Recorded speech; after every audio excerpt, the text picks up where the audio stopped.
Un garçon invisible sauve une millionnaire brisée.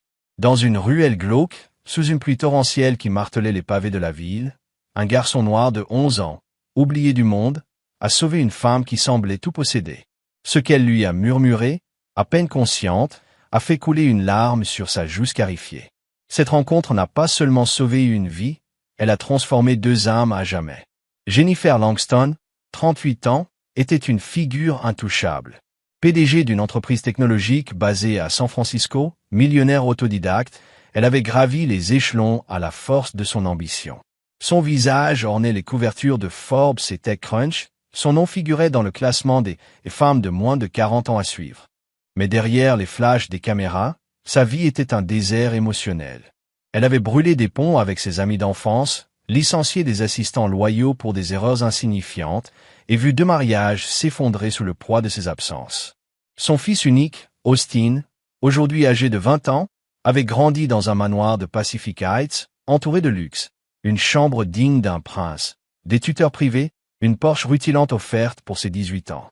Mais l'argent ne remplace pas une mère. Jennifer avait cru que ses sacrifices étaient nécessaires, que son empire rachèterait son absence. Elle se trompait. 2 ans plus tôt, Austin avait coupé les ponts. Il avait laissé un message vocal, sa voix tremblante de colère et de douleur. « Je ne veux pas de ton argent. Je veux une mère, celle que je n'ai jamais eue. Ne fais pas semblant de m'aimer. » Puis il avait disparu. Changement de numéro, déménagement à l'étranger, aucune trace. Jennifer avait enfoui sa douleur sous des couches de travail acharné, de réunions interminables et de sourires forcés pour la presse. Mais chaque nuit, dans son pantouse surplombant la baie, le silence d'Austin la hantait.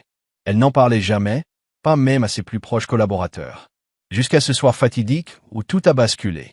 Malik, 11 ans, n'avait rien d'autre qu'une cicatrice en forme de croissant au-dessus de son sourcil gauche, vestige d'une altercation dans un foyer d'accueil à Auckland. Il ne se souvenait plus de la dernière fois qu'il avait dormi dans un vrai lit. Sa mère, qui n'avait connu que par bribes, avait disparu quand il avait 5 ans, emporté par une overdose. Depuis, il avait été ballotté de foyer en foyer, jusqu'à ce qu'il décide, à 10 ans, de fuir. Les rues étaient dures, mais moins cruelles que les regards méprisants des adultes censés le protéger.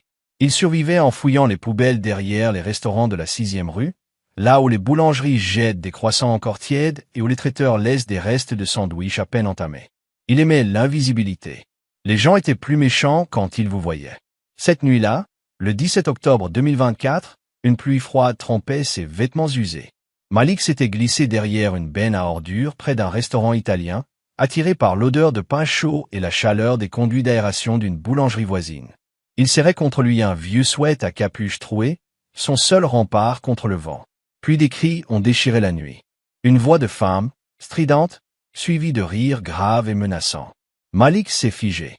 Il a jeté un œil prudent par-dessus la benne et a vu l'impensable, 2 hommes en veste noire, l'un armé d'un tuyau métallique rouillé, l'autre tenant un sac à main en cuir coûteux. Ils avaient plaqué une femme contre un mur de briques, ses talons aux brisés gisant dans une flaque. Son visage, maculé de sang, trahissait la peur. « Tu cries, t'es fini » a grogné l'un des hommes, un rictus aux lèvres.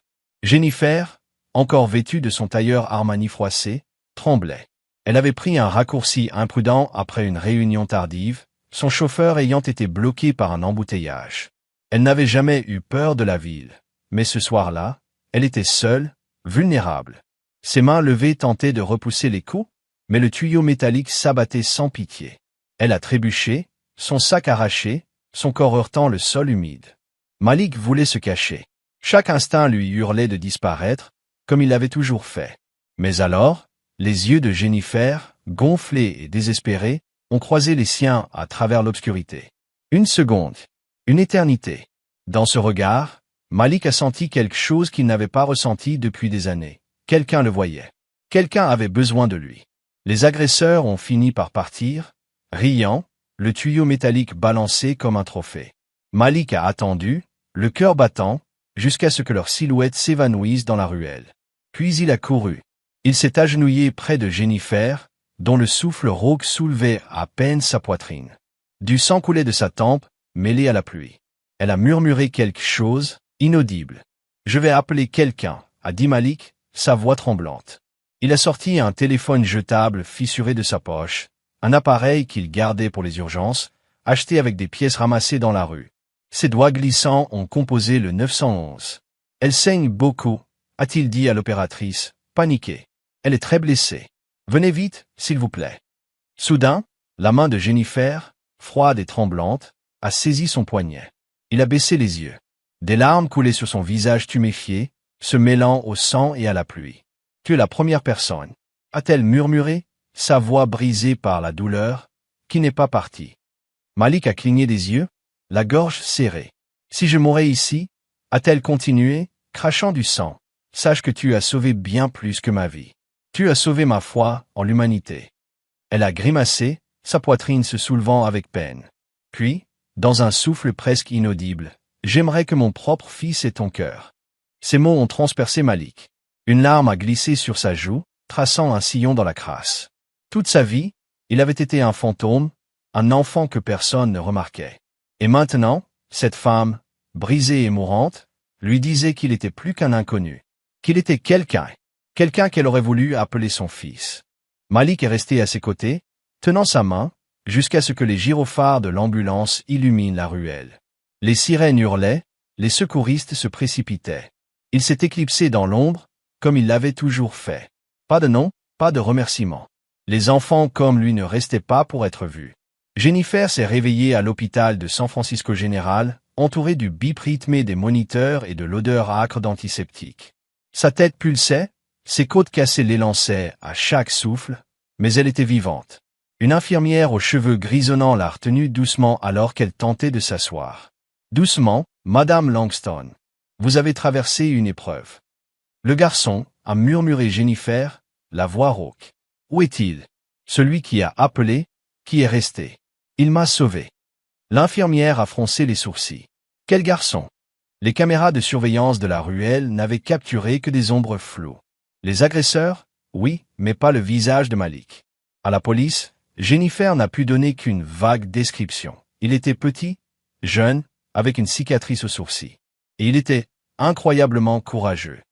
Elle a répété les mots qu'elle lui avait murmurés, sa voix se brisant à chaque phrase.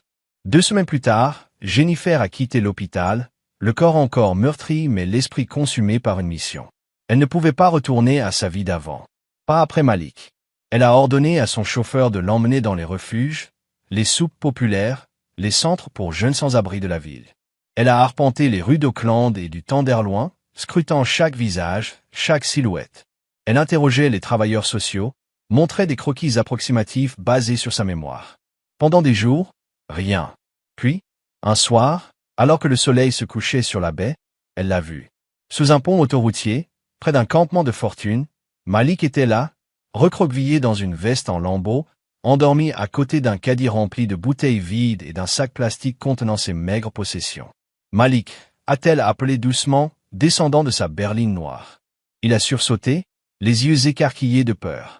« Je n'ai rien pris », a-t-il crié, prêt à s'enfuir. « Non », a-t-elle répondu, les mains levées en signe d'apaisement. « Tu m'as tout donné. » Il l'a dévisagé, méfiant, ses petits poings serrés. « Pourquoi t'es là ?» Jennifer s'est agenouillée, ignorant la douleur dans ses côtes. « Parce que tu m'as sauvé. Et je n'ai pas arrêté de penser à toi. Je te dois plus qu'une vie. Je te dois un avenir. » Convaincre Malik n'a pas été facile. Il avait appris à ne faire confiance à personne.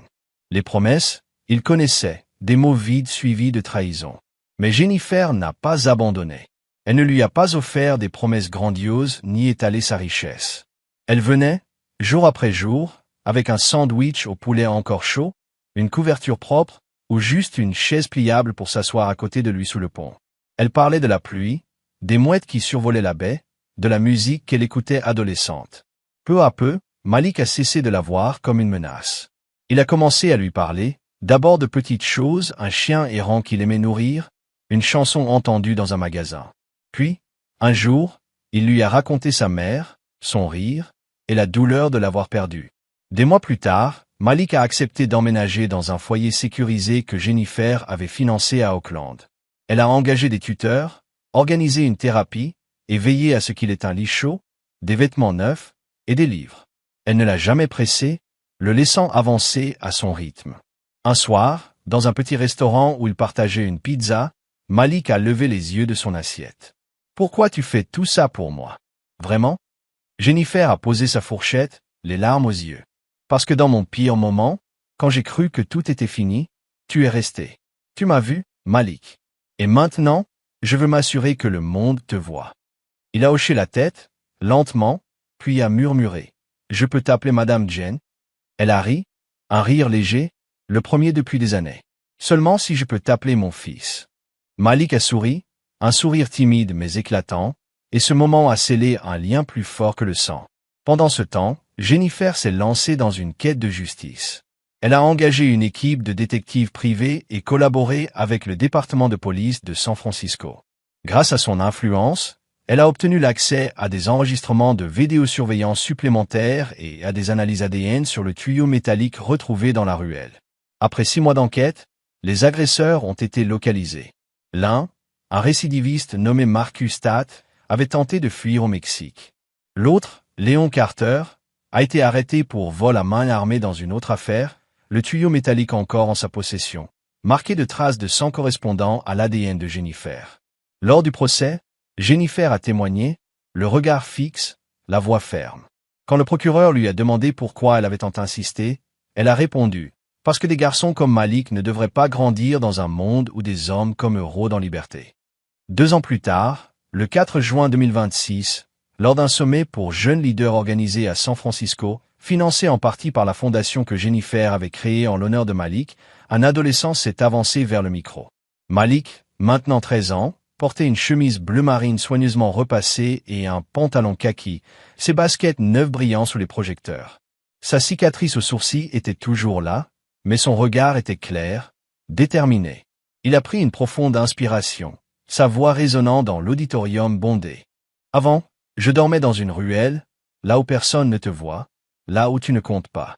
J'étais un fantôme. » Il a marqué une pause, sa main serrant le micro. « Puis un jour, j'ai aidé quelqu'un.